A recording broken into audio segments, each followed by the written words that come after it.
La parole est maintenant à Jean-Michel Arnaud.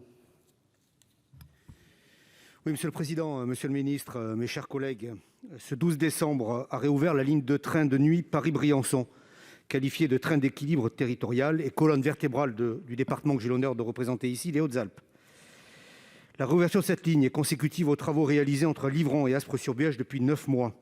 Travaux qui ont eu pour conséquence la suspension de la ligne de train de nuit au bénéfice d'un bus nocturne, bien que des itinéraires alternatifs ferrés via Marseille auraient pu être mis en place. Je me réjouis naturellement de l'investissement significatif à hauteur de 74 millions d'euros réalisé dans le cadre de ce plan de relance. Ce n'est hélas qu'une remise à niveau après des décennies d'abandon du chemin de fer.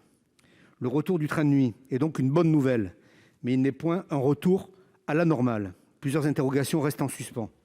Monsieur le ministre, quelles seront les potentielles conséquences des derniers travaux sur la ligne? La SNCF a d'ores et déjà annoncé des suppressions de mise en circulation le 29 janvier, le 11 mars, le 12 mars, le 19 mars, le 26 mars, afin de finaliser les travaux d'aménagement. Des solutions de substitution sur les rails seront-elles proposées aux usagers? Par ailleurs, il a été annoncé l'instauration de trains mutualisés entre le Paris-Briançon et le Paris-Nice à partir de mars 2022. Doit-on s'attendre à d'autres répercussions du plan de rénovation du matériel roulant sur la circulation des trains et, in fine, sur le bon fonctionnement de la ligne? Aussi, je vous demande dans quelle mesure le train pourra caboter, c'est-à-dire desservir également d'autres gares des Hautes-Alpes pour les déplacements locaux comme un TER. Cela existait auparavant et ce fut d'ailleurs une demande très forte de diverses communes, Embrun, Savines, Chorges et la Bâtie-Neuve. Enfin, monsieur le ministre, dans plusieurs gares alpines, aucun agent de la SNCF ne sera en service lors de l'arrêt du train de nuit. Si la SNCF assure la mise en place d'abris chauffés dans certaines gares, pour les voyageurs, comment cela va-t-il se traduire? Quelle procédure est prévue en l'absence d'agent SNCF dans le cas où il y aurait par exemple de fortes chutes de neige? Je vous remercie. Merci, cher collègue. La parole à Monsieur le ministre. Merci, Monsieur le Président, Monsieur le Sénateur. Merci de m'interroger sur le fonctionnement de la ligne de train de nuit Paris-Briançon, telle que vous l'avez citée, a été remise en service il y a maintenant 2 soirs.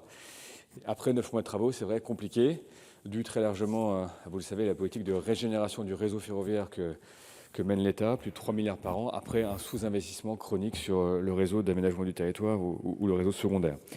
Nous avons pu constater avec beaucoup de satisfaction lors de la remise en service du train de nuit Paris-Nice que la clientèle, les usagers étaient au rendez-vous.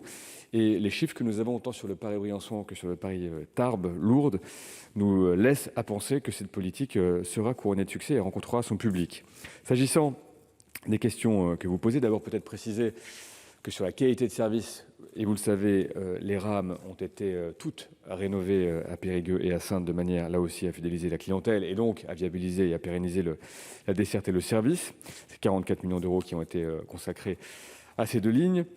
Nous partageons le constat que vous faites sur l'intérêt d'une mutualisation sur les 2 lignes Paris-Briançon et Paris-Nice. Elle sera effective la majorité de l'année. Néanmoins, entre mi-décembre et fin mars, 2 trains séparés circuleront de façon à garantir une composition et un nombre de places plus importantes pour le train Paris-Briançon pour la saison d'hiver. Sur la dernière question s'agissant de la desserte SNCF, je me propose de vous faire une réponse en tout cas des agents et la présence des agents SNCF, je propose de vous faire une réponse par écrit pour être le plus précis possible. Merci à vous. Merci, Monsieur le ministre. La parole est